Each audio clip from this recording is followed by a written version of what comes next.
1 जानेवारी रोजी होणाऱ्या भीमा कोरेगाव विजयस्तंभ शौर्य दिन अभिवादन सोहळ्याची सर्व तयारी पूर्ण झालेली असून तब्बल 30 लाख भीमा अनुयायांना सर्व पायाभूत सुविधा पुरवण्याचे काम करण्यात येत आहे।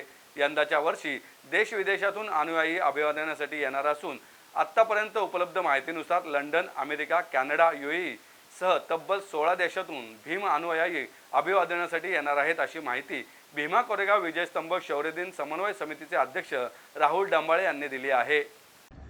सप्रेम जय भीम। भीमा कोरेगाव विजयस्तंभ शौर्य दिन अभिवादन सोहळ्याची तयारी आता पूर्णत्वास गेलेली आहे।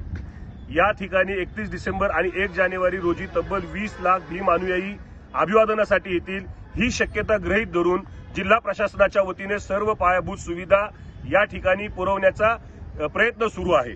त्या दृष्टिकोनातून राज्याचे उपमुख्यमंत्री, राज्याच्या मुख्य सचिव, राज्याचे सामाजिक न्याय विभागाचे मंत्री तसेच जिल्हाधिकारी व पोलीस प्रशासन यांच्या वारंवार बैठका होत आहेत।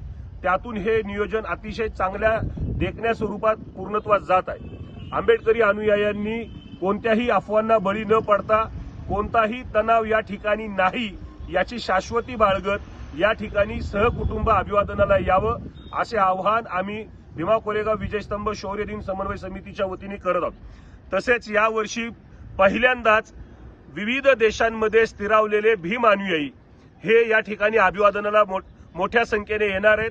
आतापर्यंत आमच्याकडे उपलब्ध असलेल्या माहितीनुसार तब्बल 16 देशातील भीम अनुयायी हे भीमा कोरेगाव विजयस्तंभ शौर्य दिन कार्यक्रमात सहभागी होणार आहेत। डॉक्टर बाबासाहेब आंबेडकरांनी सांगितल्याप्रमाणे या ठिकाणी ते अभिवादन करणार आहेत।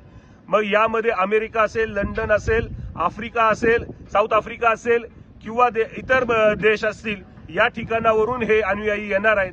आपण सर्वजण त्यांच्या स्वागताला या ठिकाणी यायला हवं असं या ठिकाणी बोलतो। जय भीम।